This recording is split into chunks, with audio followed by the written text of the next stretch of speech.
Hi, in this video I'm going to show you how to release an electric parking brake manually in case of a loss of electric power or no power in your car. And this will be of particular use to you if your car needs to be recovered, or it's a non-runner like mine and you need it to be a roller, and so you need to release the electric parking brake in order to get it in the garage or get it onto a recovery truck. Now we're going to get straight to the job, but first I just want to talk about this little electric actuator. So when your car is working properly, you push the button or you set off to drive, then your car will release the electric parking brake on its own. Just by operating this thing, it turns a little gear that's on your rear brake calipers. But of course, if you have no power in the car, then it can't do that job, so then you're stuck. So let's get started and I'll show you how to release the electric parking brake manually. And the first thing we need to do is loosen off all of the wheel nuts on both of the rear tyres. Anyone ever told you that it's good practice to loosen off wheel nuts before you jack up a car, even if you're putting it on axle stands? Well, someone's told you now. That's because sometimes it can take a lot of force to loosen these wheel nuts, especially if the naughty tyre shop people have driven it on with a air gun, and you don't want it to move on the jacks too much. Oh, these weren't too bad. Just going to do the other side, same as that. I'm just going to jack up on the diff under there. Got a couple of rubber pads, diff's off in aluminium casing, so no point messing it up, huh? Here we go. Any moment now.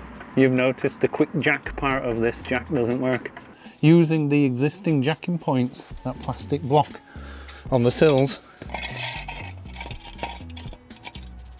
I'll just drop it a little bit and then I'll check.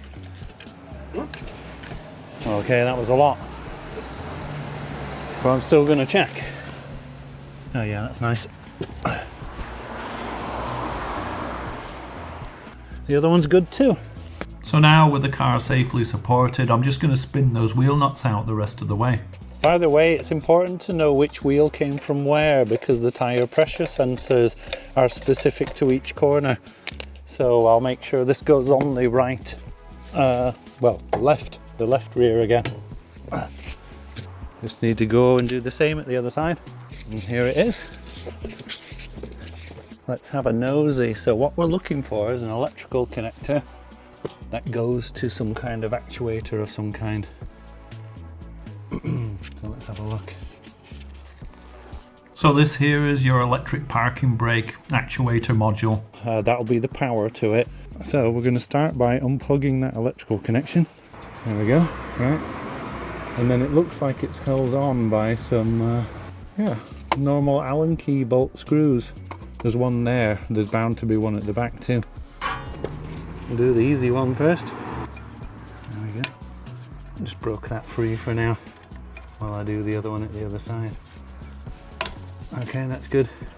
This is quite a new car, being a 2022, and all of these things come undone so much easier on a newer car. So I'm just spinning out the one at the back. Okay, that's it. Spin out the other one.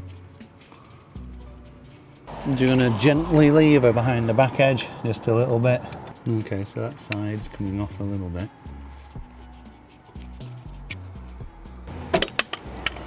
Okay, I could have done with catching that. Okay, so as you saw, that e-handbrake actuator just popped off.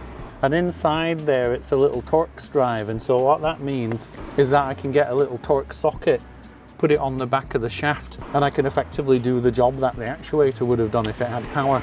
E11 for those of you that are interested. And I'm just going to back that off now. I think it'll be anti-clockwise.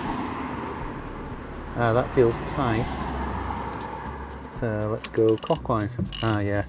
Okay, so it's clockwise. Because we know the e-handbrake is on, so it's already going to be fully one direction.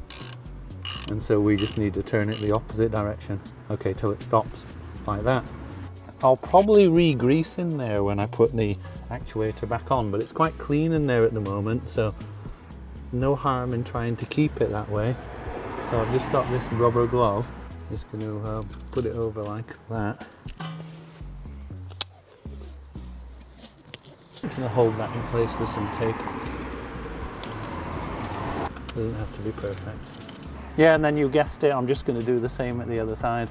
Just for info, different makes of cars will need a different tool to release the electric parking brake. So this is the one that I was using on my BMW. I've definitely used this type on Audis before, and then obviously you might find you need to use a standard Torx, and there's probably some other different ones out there as well. So as you can see, my car's a roller now, and so I'm getting it winched into the garage and I'll be able to get on with the work that I had planned. Hopefully the video helped you, and if it did, then please give me a thumbs up, and if you want to see more car content just like this, then please consider subscribing, and maybe I'll see you in the next video. Okay, thanks for watching, bye for now.